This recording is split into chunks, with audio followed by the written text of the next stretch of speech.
jaceylkiina noloshiina iyo future-kiina iyo xaaladiina mar walba dejinayo sarana u qaadayo ayaa la dhihi karaa the dream person qofka aad ku riyoonaysay.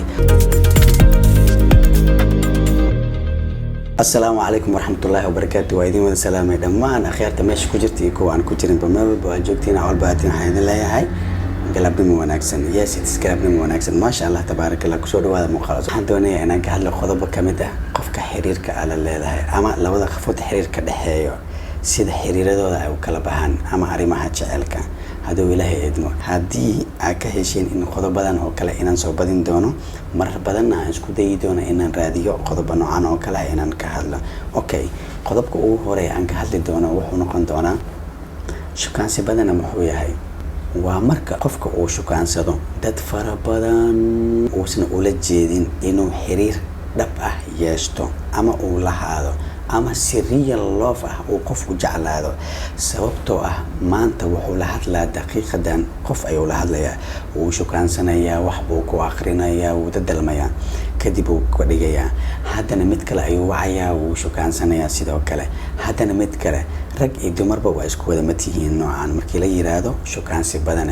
shukaansi badan haddii aad aragtid waa qof aanan u nuguleen ama qof aanan diyaar u ahayn inuu xiriirkiisa dhab ka dhigo ama mustaqbal u raadiyo, xiriir run ah inuu sameeyo. sababtoo ah maanta oo idil wuxuu sameeyaa dad ayuu la hadlaa, midan ayuu waqti ku dhuminaa, qofkan ayay la hadlaysaa, sidaas ay ula hadlaysaa, saas ay ula hadlay, maanta dhan round uu sameynaa. macnaheeda waxay ka dhigan tahay xiriirkiisa dhabka ma ahan, waste of time, waa waqti lumis. dib u kabasho waa maxay?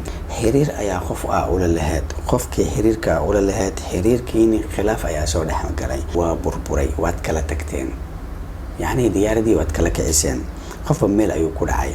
adiga marka inta aadan deganaan muujin ama xasilooni aadan isku dayin inaad xalisid xiriirkaasi, waxaad doorbiday in aad meel kala doonto oo xiriir kale isla markii aad samaysid.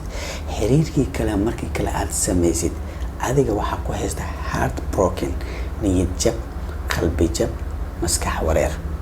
waxaad isku dayaysaa qofkan oo xiriirka cusub aad la bilaabaysid inaad ka heshid nafis ama naxariis. ma ka heli kartid si kastoo ay tahay, waxaasna si walba aad u samaysid, qalbigaaga gudihiisa dhaawac ayaad ka dareemaysaa, laakiin banaankaaga waxaad isku dayaysaa wax walba inaad wanaajisid, wax walbana inaad caadi ka dhigtid.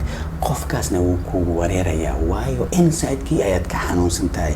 qof gudaha ka xanuunsan korna banaanka wax kale ka sheegaya ama xaalad kala gudbinayo maslahaan kartaa waa maya.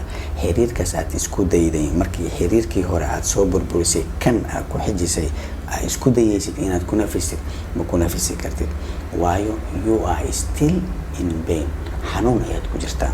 qofka xun aad xiriir la samaysid ama qofka xun aad guursatid, labadooda mid ay noqotaba. tani waxay qusaysaa waa qofka nolosha aad isla qaybsateen, waa isguursateen oo kale. waxaad guursatay nin aad iyo aad u carab badan, nin aad iyo aad u dhaqan xun oo dabeecad xun ah, uu kugu sameynayo inuu ku dilaayo, kugu qaylinayo. ragga qaarkiisa ama dumarka labadaba dhinacyadaas dabeecadahaasi way yeelan karaan, waayo labada qofood markay isguursadaan isku dabeecad ma aha, isku levelna ma aha. sometimes midka kale wuxuu noqon doonaa midda kale waxyaalaha ay dhibsanayso, midka kalena inuu dheef ay u tahay. si walbo ay tahay, waxaa jirto dad dumarkooda ama niman dumarkooda aad u garaacayaan oo dilayaan. tani waxay ku keenaysaa sometimes in qofka like sida bombala camal uu ku isticmaalo.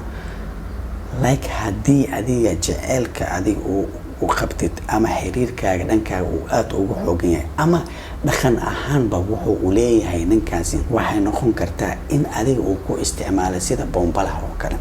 sida bombalaha oo kale soo ku isticmaalaa, wax ayaad dhehaysaa, yacni agtiisa dhan waxaad ka tahay like ciyaal oo kale. ma dhihi karitaas khaladkiisa waayo noocaas ayuu u samaysan yahay, qaab dhaqameedkaas ayuu leeyahay. taas oo kale waad ku khaldantay qof noocaas oo kale ah inaad xiriir la samaysid ama aad guursatid. qof kariyada kani waxay noqon kartaa qof weligaaga adiga aadan rajaynin ama aadan ku haminin in xiriir ay yeelatiin si lama filaan. qofkaana uu kuu noqdo qofkii adiga aad ku riyoonaysay ama aad ku haminaysay xilli walba inaad noqotid.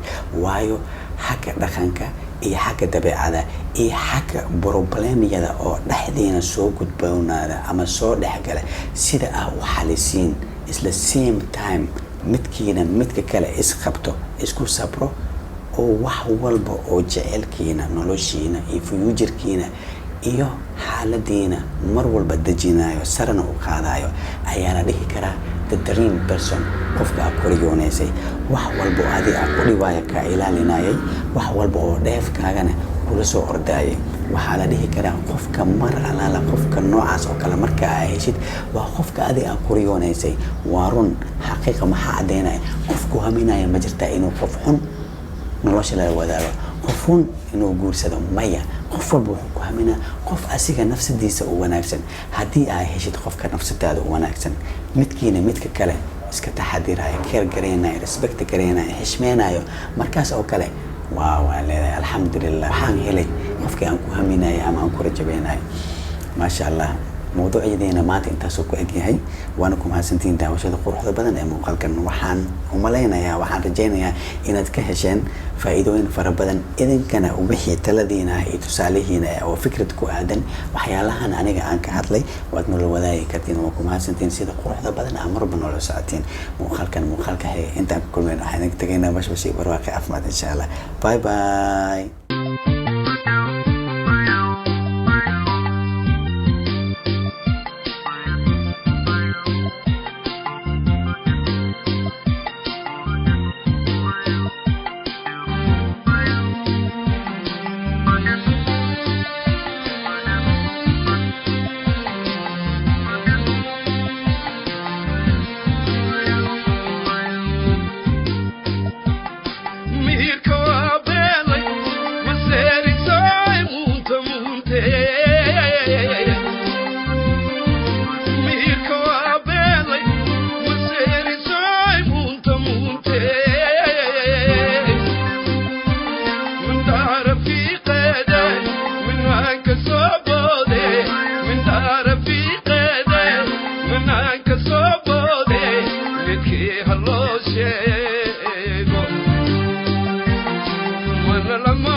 قلبي قلبي